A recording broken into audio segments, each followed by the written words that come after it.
High! আজকে আমার আরো একটা নতুন ব্লগে আপনাদের সব্বাইকে জানাই স্বাগত। আশা করি আপনারা সবাই ভালো আছেন ও সুস্থ আছেন। আজকের ব্লগটা শুরু করলাম ওই মায়ামি থেকে ঘুরে আসার ঠিক পরের দিন সকালবেলা থেকে। সকালবেলা উঠেই দেখুন এই গাছগুলোয় আমি এখন জল দিচ্ছিলাম। কারণ ওদেরকে সেই জল দিয়ে বেরিয়ে গিয়েছিলাম। তারপরে তো আর ওরা জল পায়নি, তাই একটুখানি যত্ন করছি বলতে পারেন। তাই দেখছিলাম আর পাশেও দেখছি আরো একটা বেশ কুড়ি এসেছে। ওখানেও মনে হচ্ছে ফুলও হবে, গাছও হবে। আর এই গাছটায়ও বেশ অনেকগুলো কুড়ি এসেছে আর বেশ আস্তে, আস্তে করে ফুল হচ্ছে কিন্তু। যাই হোক ওগুলোকে ঘরের মধ্যেই মানে ওই চন্দ্রমল্লিকা এখন ঘরের মধ্যেই রেখেছি। কারণ ও তো বাইরে বের করলে ঠান্ডায় মাঝে মধ্যে যে ঠান্ডা পড়ছে ও ঠান্ডায় মারা যাবে। কিন্তু অদ্ভুতভাবে কি সুন্দর এখন এই সময় ফুল হচ্ছে। যাই হোক, আর ওই যে জুতো জোড়া অর্ডার করেছিলাম, তো বক্সটা তো বাইরে আপনাদের আগের দিন দেখালাম, তাই ওগুলো খুলে ফেললাম। দেখুন এইটা হচ্ছে ওর জুতো আর এইটা আমার। যাই হোক, তো তারপর খাওয়া-দাওয়া সেরে নিয়ে ভাবলাম একটুখানি বাজার হাট করে আনি। কারণ কয়েকদিন তো বাড়ি ছিলাম না, তো বাজার হাট তো বাড়িতে একদমই নেই। তো সেজন্যই একটু বাজার হাট করে আনলাম। আমি ওই ইন্ডিয়ান গ্রোসারিতে গিয়েছিলাম একটুখানি বাজার করে নিয়ে আসতে। আর পরে আরো দোকানে যেতে হবে নিয়ে আসার জন্য। আর আজকে পেলাম দেখুন এই পেয়ারা। এখানে তো পেয়ারার দেখা পাইই না। আ এই যে পেয়েছি তাই ভাবলাম আজকে নিয়েই যাই। ওই দুটো নিয়ে এসেছিলাম, একটা ফ্রিজে রেখেছি আর একটা ভাবলাম কেটে দেখা যাক কেমন হয় খেতে। আর যাই হোক, তো তারপর একটুখানি ওই আমি এসেছিলাম আপনার ওই অফিসে, মানে আমাদের ওই অ্যাপার্টমেন্টের অফিসেই এসেছিলাম। দেখলাম চারিদিকটা এত সুন্দর করে সাজানো গোছানো, ভীষণ সুন্দর লাগছে দেখতে। যেহেতু ক্রিসমাস তো সেই উপলক্ষে সুন্দর করে বেশ সাজিয়েছে। তো যাই হোক, সাজানো দেখে আমার মনে হলো আমার বাড়িটাও আমাকে একটুখানি করে ঠিকঠাক করে সাজাতে হবে। তো ক্রিসমাস ট্রিও আর রয়েছে আমার কাছে, একটা ছোট্ট কিনেছিলাম গত বছর, তো সেটাই দেখি একবার সাজিয়ে ফেলবো লাইট দিয়ে সুন্দর করে। তো যাই হোক, তারপরে বাড়ি ফিরলাম। বাড়ি ফিরে ভাবলাম আজকে একটুখানি চিকেন বানানো যাক। আর তো আজকে ভেবেছি একটু লেমন চিকেন বানাবো। তো যার জন্য এই রেসিপিটা কিন্তু খুবই সহজ। নিয়েছি টক দই আর সঙ্গে নিয়েছি গোলমরিচ গুঁড়ো, লেবুর রস, আদা রসুনের পেস্ট আর কাঁচা লঙ্কা কয়েকটা ভালো করে কুচিয়ে নিয়েছি। আর স্বাদমতো লবণ, ব্যাস। এগুলো দিয়ে ভালো করে এটাকে এখন আমি ম্যারিনেট করে প্রায় ঘন্টাখানেক ফেলে রাখবো। তারপরে এগুলোকে এই যে দেখুন ম্যারিনেট করে নিয়েছি। এবার এটা এখন থাক। তারপর দেখুন কড়াইয়ের মধ্যে সাদা তেল দিয়েছি আর গোটা গরম মসলা, জিরে আর কয়েকটা শুকনো লঙ্কা দিয়ে এইবার একে আমি এই চিকেনগুলোকে না একে করে ফ্রাই করতে থাকবো। মানে একটু গোল্ডেন কালার করে একে করে সুন্দর করে এগুলোকে ফ্রাই করব। আর এই রান্নাটা খুবই ইজি রান্না আর খুবই সিম্পল আর খেতেও কিন্তু অদ্ভুত বেশ ভালোই লাগে।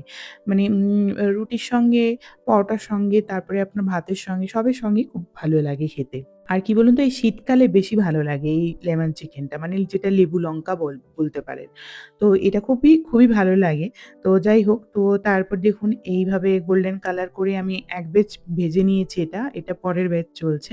তো এটাকেও ভালো করে এখন ওই মতন করে গোল্ডেন করে মানে গোল্ডেন কালার করে ফ্রাই করে নেব। এই যে ফ্রাই হয়ে গেছে, এবার বাকিগুলো এর মধ্যে আমি এখন দিয়ে দিলাম, ঢেলে দিলাম। এইবার দিয়ে এর মধ্যে আর বিশেষ কিচ্ছু দেব না। ওই যে ম্যারিনেট করে রেখেছিলাম তার মধ্যে যে অল্প একটুখানি লাস্টে গ্রেভি বেঁচে গিয়েছিল, তো ওটার মধ্যে আমি অল্প পরিমাণে জল মিশিয়েছি। জল মিশিয়ে আমি এখন ওই জলটা সমেত এই চিকেনের মধ্যে দিয়ে দেব। তাহলে এই আর খুব বেশি কিন্তু জল দেব না। ওই দেখুন সামান্য পরিমাণেই জল দিচ্ছি। এই জলটা দিয়ে এবার ঢেকে এটাকে প্রায় আপনার ওই ১৫-২০ মিনিট আমি এখন আ মানে হালকা আঁচে এটাকে এখন সেদ্ধ করব। তো চিকেনটা তখন খুব ভালো করে সেদ্ধ হয়ে যাবে। অলরেডি তো ভেজেছি, তো তাতেই সেদ্ধ হয়ে গেছে। দেখুন অলরেডি মানে অনেকটাই হয়ে গেছে বলতে গেলে চিকেন আমার। এইবার এর মধ্যে আমি কিছুটা আপনার ওই কর্নফ্লাওয়ার গুলিয়েছিলাম জলের মধ্যে অল্প, সেটা দিয়ে দিলাম। তাহলে কি হবে? এটা একটু মাখো হবে আর গাঢ় হবে। তো তার জন্যই দিয়ে দিলাম। কারণ এর মধ্যে তো কোনো রকমের মসলা নেই। তো এইভাবেই মানে ভালো লাগবে খেতে। আর আমি এখানে কিছুটা লেবু আগে থেকে কেটে নিয়েছিলাম। এখানে এক ধরনের লেবু পাওয়া যায়। লেবুটা বেশ ভালো গন্ধ। মানে একটা গ্রিন কালারের পাতিলেবু পাওয়া যায় আর এটা লেমন এটা। তো এটাও পাওয়া যায়। এটার একটা ভালো গন্ধ আছে আর টেস্টও ভালো। কিন্তু এই সময় আমাদের ওখানে আপনার ওই গন্ধরাজ লেবু পাওয়া যায় আর তার সঙ্গে গন্ধরাজ লেবুর পাতা এই দিয়ে না এই চিকেনটা খুব ভালো হয়। খেতে।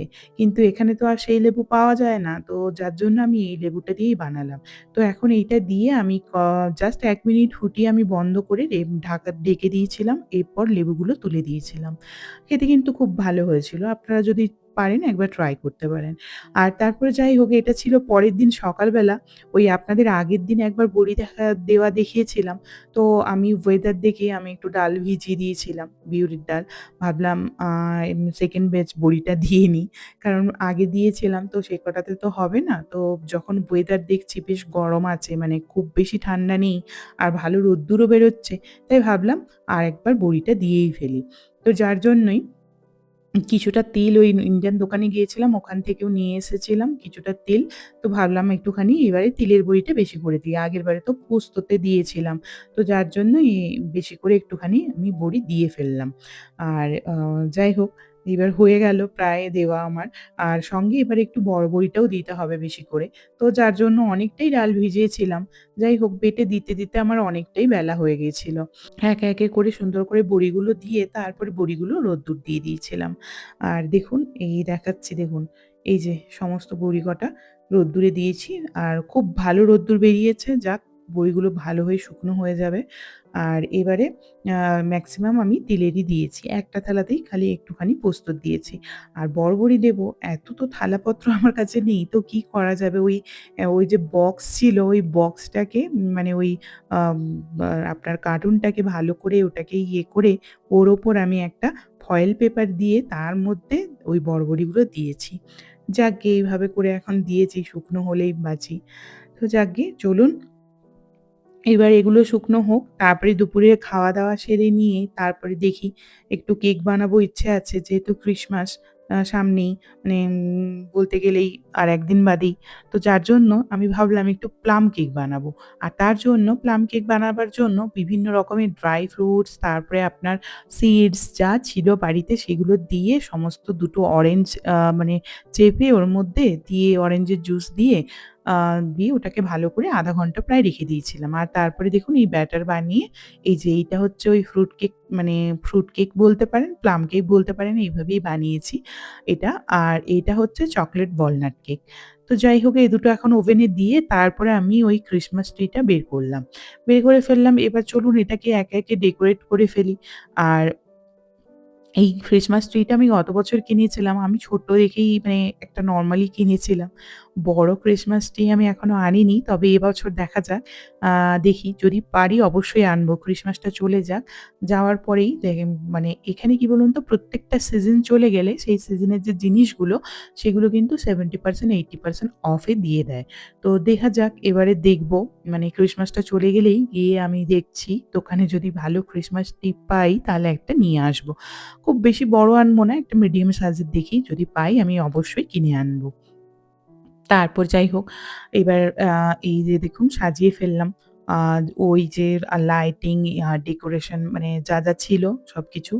এটা সুন্দর করে সাজিয়ে-টাজিয়ে ফেললাম। আর ওদিকে দেখুন এই যে একটু লাইট অফ করে দেখাচ্ছি। আর জানাবেন কেমন হয়েছে সাজানো। যাকগে, চলুন এবার দেখি ওদিকে কেকটা কতদূর। কেকটা তো প্রায় বেক হয়ে গেছে। তো আর কেকের সঙ্গে আমি একটু বিস্কুটও বানাচ্ছিলাম। মানে বিস্কটই বানাচ্ছিলাম। এবারে বিস্কটিটা আমি একটু ডিম দিয়ে বানিয়েছি অন্যরকমভাবে। তো সেটাও আপনাদের দেখাবো। আর এই দেখুন কেকটা প্রায় হয়ে গেছে আমার। আর ওই বিস্কুটিটা কিন্তু মাঝখানে আমি বের করে নিয়েছিলাম। মানে ১৫ থেকে ২০ মিনিট হওয়ার পর ওটাকে আমি বের করে নিয়েছিলাম। আর বের করে তারপরে ওটাকে কেটে আবার দিতে হয়। এই যে দেখুন, এই যে হচ্ছে ওইটাই।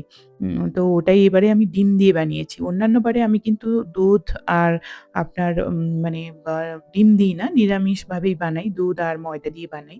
কিন্তু এবারে আমি এর মধ্যে ডিম দিয়েই বানিয়েছি। একটা অন্য রেসিপি দেখে। যাকগে, তো এবার দেখা যাক কেমন হয়। আর এই যে দেখুন কেটে ফেললাম। এবারে কিন্তু ভেঙে যায়নি, জানেন তো? একদম পারফেক্ট হয়েছে। আর কালারটাও ভীষণ ভালো এসেছে। আর দারুণ হয়েছে। যাকগে, গন্ধটাও কিন্তু খুব ভালো বেরোচ্ছে। এর মধ্যে আমি ওই লেবুর ঘষে যেটা দেয় সেটা দিয়েছিলাম, লেবুর খোসাটা। যার জন্য গন্ধটা ভীষণ ভালো হয়েছে। আর তারপরেই রাতে ডিনার করতে এসেছিলাম একটা ইন্ডিয়ান দোকানে দেখুন। এই দোকানেই ১ম এ ঢুকলাম। আর এই দোকানে আমি ১ম বার এসেছি। ও কিন্তু এই দোকানে আগেও এসেছে। কারণ ওদের অফিস থেকে এখানে লাঞ্চের ব্যবস্থা ছিল, একবার এসে খেয়ে গেছে। ও বলল যে ভালোই এখানে। তো তাই জন্যই ভাবলাম যাওয়া যাক তাহলে।